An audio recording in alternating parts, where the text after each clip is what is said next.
What's going on, summoners? Welcome back to another ProGuides video. I'm Kangas, and today we're talking about 5 sleeper OP picks and builds that you should be abusing for some free LP. You already know the popular OP picks and builds since they're all over social media, including our own YouTube channel, but in this video, we're looking at some of the lesser known builds. So hit that sub button and let's get into it.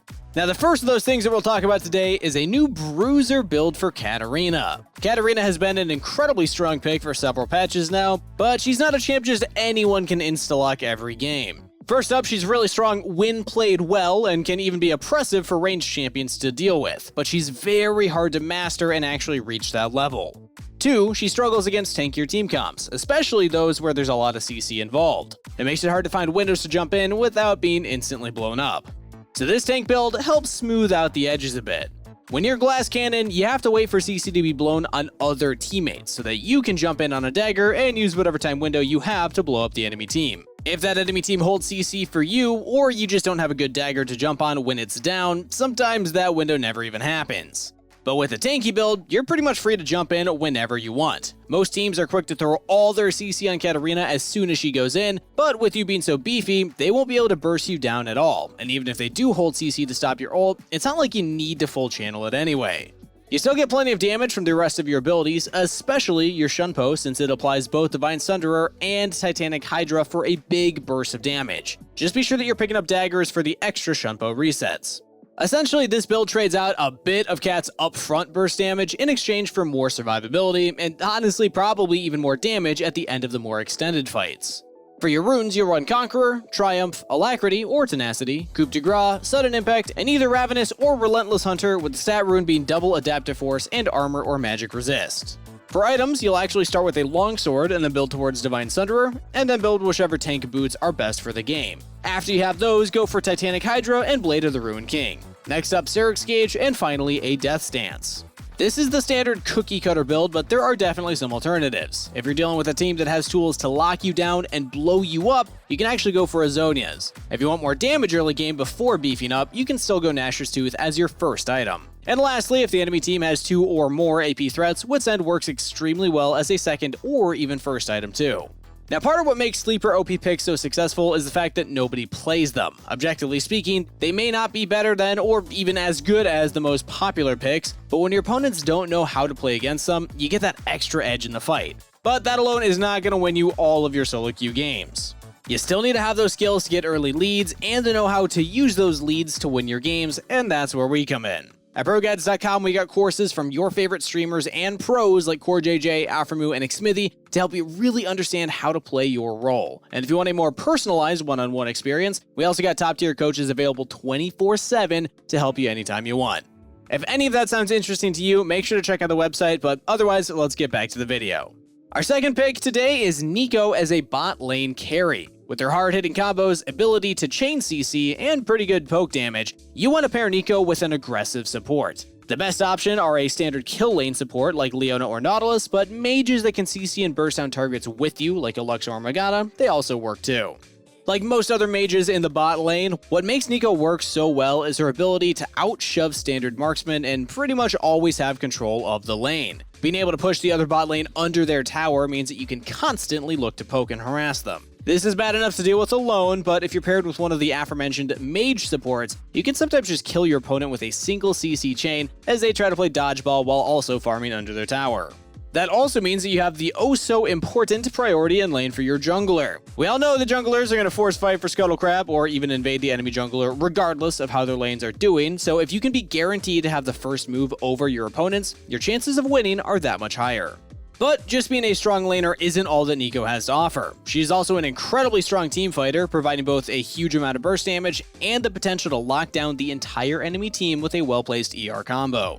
While it's not the same as an instant go button like most tanks, she does have the tools to even be a primary engage. Obviously, you'd rather have a Malphite or Leona to lead the way, so you can just be the follow-up, but sometimes you gotta work with what you got. But now on to the build. For runes, you'll run Electrocute, Sheep Shot, Eyeball Collection, Ingenious, or Ravenous Hunter, depending on which mythic you go, Mana Flow Band, and Scorch, with your stat runes being double Adaptive Force and Armor. For items, you'll want to start off with Doran's Ring, and your mythic will be a mix of preference and your game's needs. Everfrost gives you easier comboing, and is what I'd recommend if your support doesn't have guaranteed CC. Rocket Belt, on the other hand, gives you better Engage, and Luden's is the go-to standard for max damage when you don't really need the utility of the other two. After your Mythic, you'll grab Sork Shoes and then build into Zhonya's, Horizon Focus, Rabadon's, and Void Staff. While it is pretty rare, if the enemy team comp is super beefy, with 3 or more Bruisers, Tanks, and Juggernauts, you can also swap out Horizon Focus for Gnasher's Tooth for more consistent DPS. Now up next, we got Singed in the mid lane. While this may sound like a pretty troll pick, it actually makes perfect sense in the current meta. Control mages in general are in a pretty rough state, so mid lane is totally dominated by melee champs. And melee champs are Singe's specialty. If they go in for you for a trade, they're already going to fight you in their poison. Then you fling them away before they can even finish their combo, and you easily win the trade, dealing more damage than they could possibly do to you. Now, on top of out-trading them in lane, Singed also just all around prevents these champions from doing what they want in teamfights too. Think about all the popular mid laners right now. Yasuo, Zed, Sylas, Yone, KATARINA, Aurelia. All of these champions are melee, but have a lot of mobility for navigating fights. But with just a single Singed W, Singed is able to ground them and render them essentially useless. Aside from how well he shuts down champions in a 1v1, Singed is also any jungler's best friend. He's able to get priority in pretty much every matchup thanks to how quickly he wave clears with his poison trail, and the other laners can't really contest the wave, since doing so means that they're standing in the poison. And in teamfights, Singed is one of the hardest champions for an uncoordinated solo queue team to deal with. With his ult, he's way too tanky to get bursted down, but at the same time, if you ignore him, his poison just melts the entire enemy's health bars. If you do try to focus him down, you just end up being baited into breaking the never chase Singed rule. Now, let's take a look at the build. For your runes, you'll run Predator, Sheep Shot, Eyeball Collection, and Relentless Hunter. Your secondary rune choices come down to preference. The safer, more consistent option is Resolve. If you go with that, you'll want to run Unflinching and either Second Wind or Bone Plating. But if you want the greedier page, which I usually opt for, you'll take Nimbus Cloak and Celerity. Water Walking is also a good choice if you want to roam a lot, but the other two are just generally better, since Water Walking is basically useless out of lane aside from Dragon and Baron fights. Your stat runes should be double Adaptive Force and either Armor or Magic Resist. For items, you'll actually start off with a Dark Seal and a Refillable Potion, and then rush right into boots. Swifties or either tank boot options are good. Then you'll build into Riftmaker, Demonic Embrace, and Rylai's for a mix of damage, survivability, and utility. And your next item should be Dead Man's Plate, and your last item can be situational based on your game's needs. Some options are Force of Nature, Thornmail, and Morellonomicon. You could even go Void Staff if you really want to increase your damage output and be a little extra troll. Now, another sleeper pick that we have is LILLIA in the top lane. Her mini rework on patch 11.14 traded out some of her zoomy, kiting, annoying gnat-like playstyle and put more focus on her ability to trade with other champs. This has led to LILLIA's performance as a jungler, her intended role, jumping up quite a bit, with her win rate going up from somewhere down in the mid-40s to above 50%. But an unforeseen effect was how much stronger it made her as a top laner. When she first came out, people tried to make LILLIA work in the top lane with varying success. In a few good matchups, it looked really strong and could snowball really hard, but most of the time she just kinda got ran over. But now, with more trading power, LILLIA is able to put up a fight in most matchups. In fact, the only really bad matchup is Aurelia. If you plan on playing LILLIA top, you need to ban Aurelia. Every other lane is either winning or, at worst, a skill matchup. Don't be fooled by the numbers on stats websites. LILLIA's win rate is a lot higher against champs like Camille and Fiora when a player is actually good at trading and managing the wave at the same time. But if you end up against less dangerous opponents, say a Juggernaut or a tank, LILLIA is basically an instant win. Your percentage-based damage helps to melt them down in trades, and the healing from your passive means you can basically out-sustain their lower damage output. You'll also swap your runes to Ravenous Hunter against beefier opponents, so you'll get even more healing from all your percentage-based damage from your passive and items. Now, out of lane phase, you'll mostly play the split push since LILLIA does best in 1v1s and small skirmishes, but you can definitely group up for major objective fights as long as you have your flash. With that available, you actually have the potential to make the engage play happen with your ult. Now let's take a look at the build. For your runes, you'll run Conqueror, Presence of Mind, Tenacity, Coup de Grace, Manifold Band, and Gathering Storm. Against tankier opponents, swap out secondaries for Taste of Blood and Ravenous Hunter. Your stat runes will be double Adaptive Force and Armor or Magic Resist. For your items, start Corrupting Potion, rush Lucidity Boots, and then build into Liandry's Torment and Demonic Embrace. When you're dealing with really beefy opponents with big health pools, you may want to consider Sork Shoes to increase all of your percentage HP burns. But either way, after your core is done, your last 3 item slots are all situational. The general go-to items will be Zhonya's, Cosmic Drive, and Void Staff, but if you want some more damage, you can swap out one of the first 2 for Rabadons. Other options are Rylai's for utility or Banshees for the spell shield. Now, every patch we talk about the current meta, what champs are good, which ones are bad, and which ones are sleeper OP. But something we rarely talk about are the system parts of League, the items and the runes. So that brings us to today's question of the day. Which item or rune do you think is either overhyped or super slept on? After receiving buff after buff, patch after patch, I kinda think Moonstone Renewer is getting back into being in the OP territory.